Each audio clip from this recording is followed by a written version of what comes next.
तो धो देंगे दिल्ली, दिल्ली फतेह कर देंगे हम, अपनी जगह से बैठ के फतेह कर देंगे।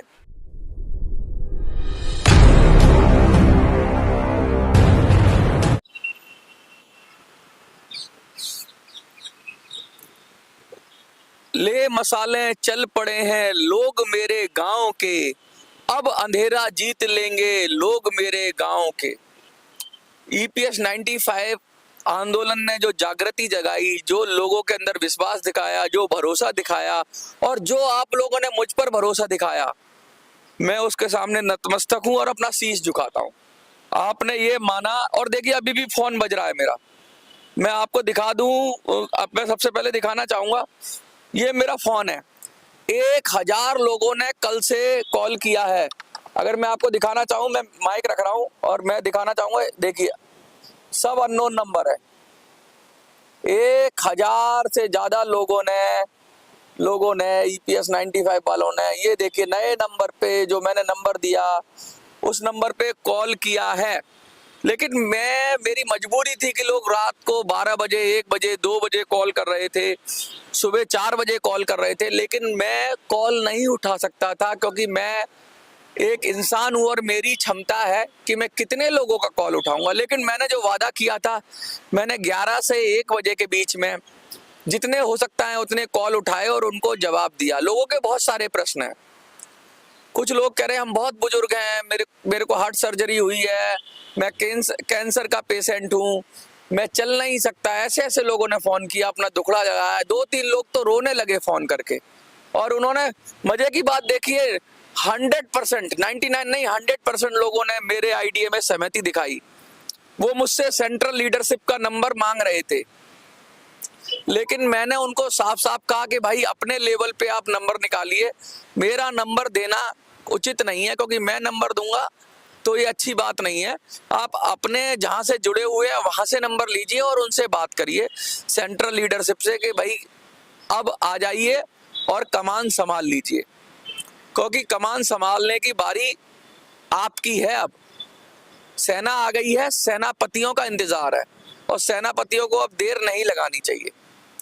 1000 के करीब लोगों ने कॉल किया और अभी लगातार फोन बज ही रहा है, लेकिन मैं उठा नहीं पाऊंगा। मैं आपसे निवेदन करूंगा कि 11 से 1 बजे के बीच कॉल करें आप, और मैं, अब कुछ प्रश्न थे वो मैं प्रश्नों के जवाब दूंगा। मैं आपको एक और चीज बताना चाहता हूं, आज और कल 2 दिन के अंदर मैं पूरा प्लान जो भी है बता दूंगा। प्लान, मोटा मोटा प्लान आपको पूरा पता लग जाएगा। मोटी बात ये तो पता लग गई कि 7 हमें सेनापति चाहिए, और वो क्यों चाहिए हमें ये भी पता लग गया कि हमें वोट बैंक बनना है। ईपीएस 95 को एक मजबूत वोट बैंक बनना है, हमें ये भी पता लग गया। लेकिन आगे की प्लान क्या है, ये बहुत लोगों ने पूछा है, तो मैं ये साफ साफ बता दूं कि दिल्ली फतेह करनी है। दिल्ली फतेह करनी है, यही हमारा मूल मंत्र है, और दिल्ली फतेह करनी है लोकतांत्रिक तरीके से, वो मैं आज बताऊंगा। और कल मैं प्लान का पूरा खुलासा कर दूंगा कि दिल्ली फतेह करने के बाद कैसे हमें ईपीएस 95 मिलेगा। फिर आपके उसमें विचार जानूंगा कि भाई मेरा ये आइडिया है कि हम ये करने के बाद ये रिजल्ट आएगा, और फिर वो जो रिजल्ट आएगा उससे हमें ईपीएस 95 मिल जाएगा। सबसे पहले मैं बता दूं, इस देश के अंदर लोकतंत्र वोट बैंक से चलता है। लोग वोट बैंक बनाते हैं, किसी ने MY वोट बैंक बनाया, किसी ने दलित वोट बैंक बनाया, किसी ने ब्राह्मण वोट बैंक बनाया, किसी ने ओबीसी बनाया, किसी ने जाति के आधार पे बनाया, किसी ने धर्म के आधार पे बनाया, किसी ने आदिवासी के आधार पे बनाया। तो क्यों ना पेंशनर के आधार पे वोट बैंक बने। लेकिन वोट बैंक रिकॉग्नाइज कब होता है? वोट बैंक आपको तभी माना जाएगा कि आप इस मुद्दे से, मुद्दा तभी माना जाता है जो चुनाव में कारगर हो। मेरा कहने का मतलब ये है कि चुनाव में लोग अगर जाति के आधार पर वोट देते हैं तो पॉलिटिशियन जाति की बात करेंगे और जाति को रिजर्वेशन देंगे, चाहे कुछ भी देंगे, वो जातियों को ताकत देंगे। अगर चुनाव में कोई मुद्दा किसानों की बात करेंगे तो लोग किसान के मुद्दे पर वोट करेंगे। तो सरकार को पता है कि यार किसान नाराज हो जाएंगे, तो सरकार किसानों का भला करती है। ऐसे ही अगर हम लोग ईपीएस 95 के मुद्दे पे वोट करें और वो वोट ऐसा हो कि हम रिजल्ट को उलटफेर कर दें, हम करोड़ों में हैं, ये तो सबको पता है, लेकिन अगर वो वोट को हम रिकॉग्नाइज कर लें, लोग मान जाएं कि हाँ ये इस मुद्दे पर ही वोट बैंक पड़ा हुआ है, ईपीएस पर ही पड़ा हुआ है, तो सरकार मजबूर हो जाएगी कि इसका करने के लिए।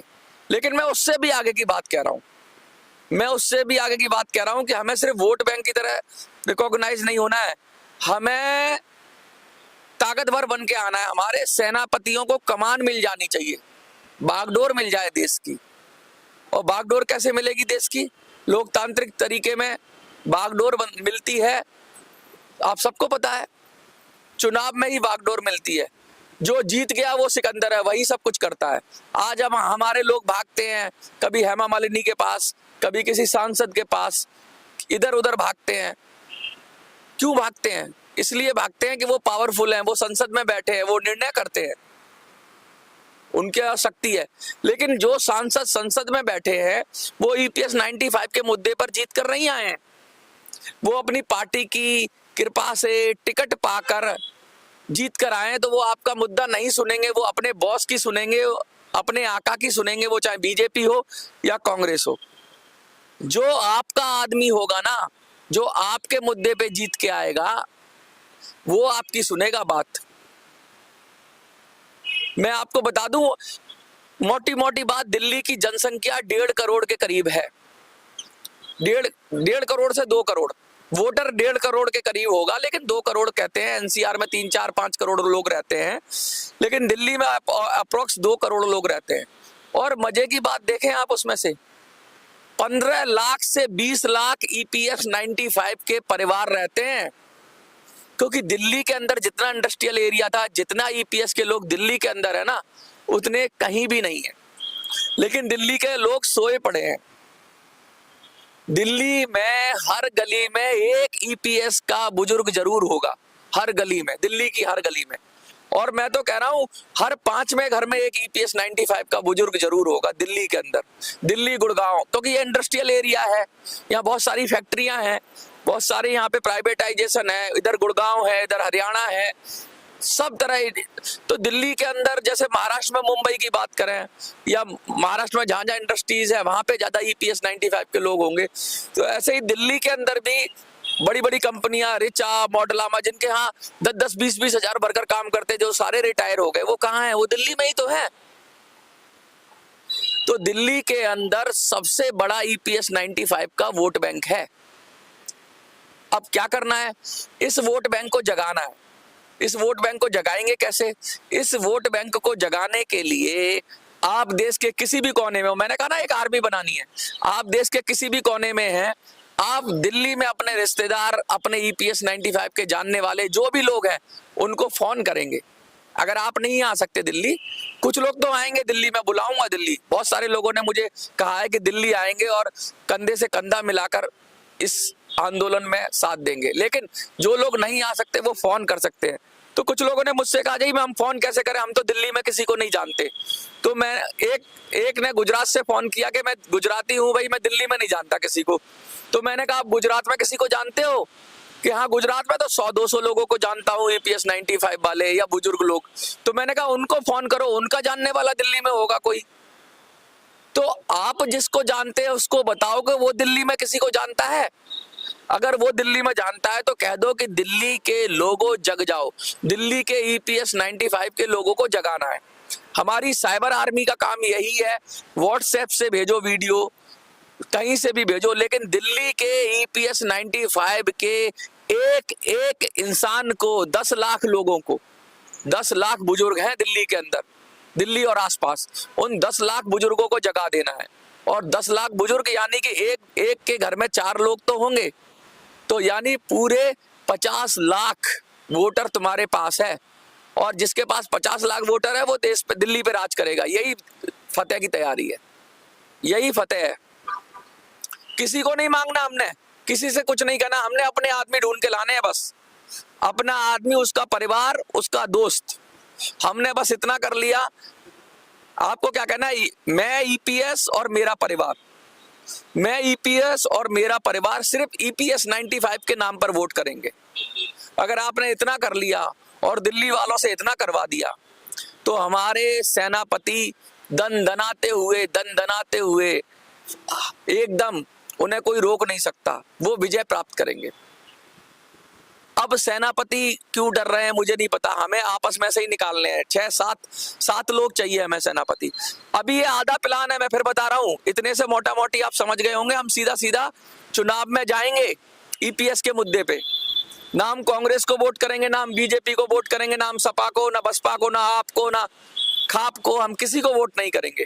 हम ईपीएस 95 के मुद्दे पर उसी अपने सेनापति को वोट करेंगे जो सेनापति हमारे लिए लड़ेगा। और दिल्ली बड़ी छोटी जगह है, 50 लाख वोटर हमारे हैं। हम दिल्ली की 7 लोकसभा सीटों को फतेह करेंगे और अपने देश में वहीं बैठे हुए, जहां भी हम बैठे हुए हैं, हम चाहे कलकत्ता बैठे हुए हैं, चाहे वहीं से ये फोन काम करेगा। आपका ये फोन काम करेगा। और अब इससे होगा क्या? इससे होगा ये कि आप एक कंसोलिडेटेड एमपीज के साथ उलटफेर करने की स्थिति में होगे। पता नहीं किसकी सरकार आएगी, लेकिन जिसकी भी सरकार आएगी ना, वो आपको फिर इग्नोर नहीं कर पाएगा, क्योंकि आपके अपने बंदे किसमें होंगे? लोकतंत्र की सबसे बड़ी संस्था के अंदर बैठे होंगे। फिर आप किसी से भीख नहीं मांगोगे, किसी से मीटिंग नहीं करोगे, आप खुद नीति निर्धारक होगे। नीति तो बदलनी है, अरे भाई नीति तो बदलनी है, फॉर्मूला ही तो बदलना है। हम नहीं कह रहे 7,500, हम कह रहे हैं जितना हमारा बनता है फॉर्मूला सही कर दो। 60 साल 70 से डिवाइड क्या होता है भाई? अपने आप पेंशन बढ़ जाएगी, 10,000 15,000 जितनी हो जाए, 5,000 2,000 हो जाए। सही फॉर्मूला बनवाएंगे हम लोग, और ये काम 2 महीने में हो जाएगा। तो दिल्ली फतेह करनी है, 7 हमें चाहिए। हमारे पास फौज आ गई है पूरे देश में, हमारे पास 50 लाख वोटर हैं दिल्ली के अंदर, ईपीएस 95 के अंदर। क्योंकि 10 से 15 लाख, मैं बता रहा हूं, आप चाहे अपनी लीडरशिप से पूछ लीजिए, पूरी दिल्ली में 10 से 15 लाख लोग ऐसे हैं दिल्ली के आसपास जो कि ईपीएस 95 से सीधे सीधे जुड़े हुए हैं, पेंशन से जुड़े हुए हैं। पूरे देश में सबसे ज्यादा एनसीआर में लोग हैं, और बड़ी आसानी से, दिल्ली बहुत छोटा एरिया है, कहीं देश के दूसरे हिस्से में ये चीज करेंगे तो नहीं कर पाएंगे, लेकिन दिल्ली की लोकसभा का क्षेत्र भी बहुत छोटा है, कुछ किलोमीटर में आ जाता है। तो धो देंगे दिल्ली फतेह कर देंगे हम। अपनी जगह से बैठ के फतेह कर देंगे हम, बिहार से बैठ के दिल्ली फतेह कर देंगे। ईपीएस 95 वाले सिर्फ फोन ही मिला देंगे ना दिल्ली वालों को, या फोन मिलवा देंगे अपने जानने वालों से दिल्ली वालों को, तो दिल्ली फतेह हो जाएगी। हमारे सेनापति दिल्ली में आ जाएंगे। अभी पिक्चर बाकी है मेरे दोस्त। अभी ये मत समझना कि मैंने इतना प्लान बताया है तो क्या कल मैं महा खुलासा करूंगा कि भाई चलो क्या हो गया, अगर हमारे जीत गए तो सरकार थोड़ी ना हमारी बन जाएगी। सरकार हमें क्यों दे देगी, क्यों पेंशन दे देगी? कल मैं बताऊंगा कि सरकार, एक एमपी की ताकत क्या होती है। कल मैं 3-4 चीजें ऐसी डिस्कस करूंगा कि मंत्रिमंडल का डिसीजन कैसे होता है, मंत्री क्या होता है, और कैसे ईपीएस 95 मिलेगा। आज भी आधा जवाब दे रहा हूं मैं, आपको लग रहा होगा बस ये चुनाव तक ही बात कर रहा है मनोज, नहीं, पिक्चर अभी बाकी है मेरे दोस्त। मैं खुला खेल है, ये खुला खेल हिंदुस्तानी, हम दिल खोल के कह रहे हैं, डंके की चोट पे जाएंगे और खुला करके बता रहे हैं आपको। और आपको अलग अलग काम मिलेंगे। जो बहुत ज्यादा बुजुर्ग हैं उन्हें फोन करने का काम मिलेगा कि भाई अपने अपने क्षेत्र से अभी से लग जाओ, आप लग जाओ। एक एक आदमी मुझे लगता है 100-200 लोगों को तो बोल सकता है, और 200 लोगों को अगर आपने ढूंढ के निकाल लिया अपने घर पे बैठे बैठे, अपने रिश्तेदारों के जरिए, दिल्ली में कांटेक्ट निकालने हैं सबको क्या निकालने हैं? अगर हमें अपना लड़का भेजना हो दिल्ली में पढ़ाई के लिए, अपना नाती भेजना हो, अपना कोई दोस्त भेजना हो, तो हम निकाल लेते हैं फटाफट, अपना रिश्तेदारी निकाल लेते हैं। किसी से फलाना क्या भाई दिल्ली में, फलाने का चाचा दिल्ली में, तो क्या आप नहीं निकाल सकते हो? क्या उड़ीसा में बैठा हुआ आदमी दिल्ली में कोई लिंक नहीं निकाल सकता?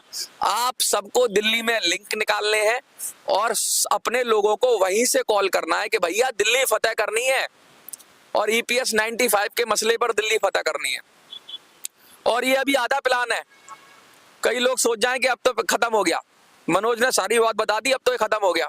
और ये चुनाव आचार संहिता के से पहले करना है हमको, क्योंकि आचार संहिता लगने के बाद हमारे सेनापति मैदान में उतर जाएंगे और हमें उनको जिता के हमें उनको जिता के हमें देश की सबसे बड़ी संस्था में भेजना है और ईपीएस 95, लेकिन संस्था में भेजने से काम नहीं बनेगा। उसके बाद क्या करना है वो उसका प्लान का भी खुलासा मैं कल बता दूंगा आपको कि भाई सपोज करिए हमने 50 लाख मत डलवा लिए, अभी हमारी आर्मी 2000 की तैयार हो गई है, 2000 लोगों से ज्यादा की हो गई है। 1000 लोगों ने तो मुझे कॉल किया है, 2000 नहीं, अब मैं बोलूंगा कि हमारे 4-5 हजार लोग पूरे देश में तैयार हैं जो कि इस योजना से जुड़ने को तैयार है, क्योंकि 1000 तो मेरे पास कॉल ही आई है, 1000 कॉल। सोचो, लोग कह रहे हैं कि एक ने बोला मेरे को उड़ीसा से कि मेरे पास 15-20 लोग हैं। तो सोचो, मैं तो देख के दंग रह गया कि इतनी बड़ी संख्या, इतनी बड़ी जनसंख्या, इतना बड़ा वोट बैंक सरकार ने अभी तक इसको क्यों नहीं दिया? क्योंकि आप संगठित नहीं थे, आपने अपने वोट की ताकत नहीं दिखाई। ईपीएस का मुद्दा उठाते हैं और चुनाव के समय जाके कोई हिंदू के नाम पे वोट दे आता है, कोई मुस्लिम के नाम पे वोट दे आता है, कोई बीजेपी के नाम पे वोट दे आता है, कोई कांग्रेस के नाम पे वोट दे आता है, कोई सपा के नाम पे, कोई बसपा के नाम पे, कोई आम आदमी पार्टी के नाम पे वोट दे आता है। लेकिन आपने ईपीएस 95 के मुद्दे पर वोट नहीं किया। हम कोई पार्टी नहीं बना रहे हैं, हम कोई कुछ नहीं कर रहे हैं, हम जो संसदीय लोकतंत्र है उसी के अंदर बस अपने 7 लोगों को दिल्ली फतह करके 7 लोगों को संसद में भेज रहे हैं।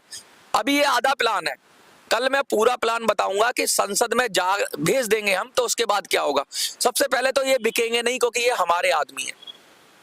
ये हम वो बुजुर्ग भेजेंगे जो सबसे ज्यादा दुखी होगा ईपीएस 95 में, जो इसने सबसे ज्यादा काम किया होगा इस मुद्दे के लिए। हमारी सेंट्रल लीडरशिप से अच्छा कोई नहीं है इस मामले में। वो अगर डरेंगे ना तो हम उनका हाथ पकड़ के कहेंगे कि तुम चुपचाप खड़े हो जाओ, तुमको कुछ नहीं करना है। हम जिता के लाएंगे उनको हम जिता के लाएंगे उनको सिर्फ खड़े हो जाना है, उनका नाम चलेगा। हम पैसा इकट्ठा करेंगे उनके लिए, हम मीडिया इकट्ठा करेंगे उनके लिए, हम लोगों से बात करेंगे। अरे पैसे की भी जरूरत नहीं है, आपको कॉल ही तो करनी है, लोगों से बात ही तो बतानी है अपनी। और ये भारत है, यहाँ बुजुर्गों को सब आदर से देते हैं। हमारे यहाँ से कोई बुजुर्ग निकल जाता है तो हम वैसे ही पैर छू लेते हैं, हम जानते हो ना जानते हो नमस्कार कर लेते हैं, हम जगह छोड़ देते हैं बुजुर्गों के लिए बस में। तो क्या लोग आपको समर्थन नहीं करेंगे? अरे आपको, आप बुजुर्ग ही नहीं, आपको बच्चे भी, जवान सब समर्थन करेंगे, क्योंकि आपका मुद्दा सबसे जेन्युइन है। हम दिखाएंगे उनको कि कितने लोग शहीद हो गए। मैंने कहा था ना कि आप फोटो निकालो उनकी, जो लोग शहीद हो गए आंदोलन में, हम दिखाएंगे कितने लोग मर गए। अभी केरला की स्टोरी आ रही है, इतनी मार्मिक स्टोरी है जिसे सुन के लोग सचमुच आपको भेजेंगे। और देश में अब जो ईपीएफ की बात करेगा वही देश पे राज करेगा। लेकिन पिक्चर अभी बाकी है, पिक्चर अभी पूरी नहीं हुई है, पिक्चर कल पूरी होगी। कल मैं बताऊंगा, कल मेरा एक बड़ा इंटरव्यू है माफ करिएगा, एक बड़े चैनल पे मेरा इंटरव्यू है। मैं कोशिश करूंगा उसमें मैं आगे की रणनीति का खुलासा करूं और इसके बाद चुनाव जीतने की रणनीति का मैं खुलासा करूंगा। लेकिन आप सबसे उम्मीद है कि आप इस जो मेरे आइडिया से सहमत है तो यस लिख दीजिए कि हाँ हमें दिल्ली फतेह करनी है, यस। और पूरी ताकत से लिखना यस, डरना मत। अगर आपको मन में डाउट है तो हट जाना पीछे, क्योंकि सारे तरीका आपने आजमा लिए हैं।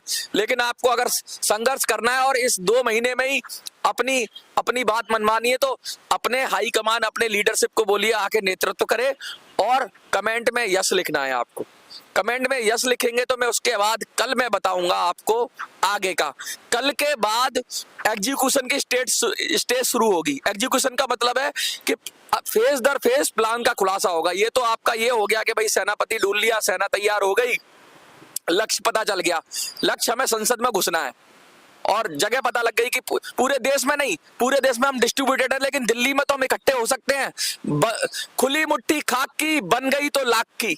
तो बंद मुट्ठी से पूरे देश के लोग अगर इकट्ठा होकर सिर्फ दिल्ली की 7 सीटों पर ताकत लगाएंगे, अपना कोई रिश्तेदार निकालेंगे, अपना कोई लिंक निकालेंगे, तो डेफिनेटली दिल्ली में ऑलरेडी हमारे लोग पड़े हैं, हमारे लोग हैं। मैंने बताया 15 लाख के करीब परिवार हैं ऐसे जिनमें कोई ना कोई ईपीएस का बंदा है, तो वो अपने आप हम पता कर लेंगे। इसके आगे क्या करेगा हमारा सांसद, क्या करेगा वो मैं बताऊंगा कल। और कल के बाद मैं ये भी फेज बताऊंगा कि हम कहां तक पहुंचे। आज मुझे ये बताकर हर्ष हो रहा है कि 1000 लोगों ने सहमति दे दी है इस पर। अब मैं लगातार आपका फोन नहीं उठा पा रहा हूं, लेकिन 2 घंटे तो मैं लगातार आपका फोन उठाऊंगा 11 से 1। और मैं अब इस हेल्पलाइन को बड़ा करके इस पे व्हाट्सएप अभी चालू नहीं हुआ है, इस पे व्हाट्सएप चालू करूंगा, इस पे आपका इस पे बहुत सारी चीजें चालू करूंगा मैं। और ये मैं एक 24 घंटे के लिए यहाँ पे किसी साथी को दूंगा। अब हम लगातार प्रेस कॉन्फ्रेंस करेंगे और प्रेस कॉन्फ्रेंस करके सीधा सीधा चुनौती देंगे सरकार को, वो चाहे कांग्रेस की सरकार बने या बीजेपी की सरकार बने, बिगैर हमारी मदद के, बिगैर हमारे लोगों के वो सरकार चल नहीं पाएगी। हम टांग अड़ा देंगे सरकार में, हम अपना हक लेके रहेंगे। मुझे लगता है कि आज मैंने अपनी मन की बात कह दी है। आपके क्या मन की बात है? अगर आप मेरे दिल की बात से इससे सहमत हैं तो यस कर देना और मिलकर करेंगे फतेह। दिल्ली फतेह करनी है। 1000 लोगों का बहुत बहुत शुक्रिया जिन्होंने मुझे कॉल की।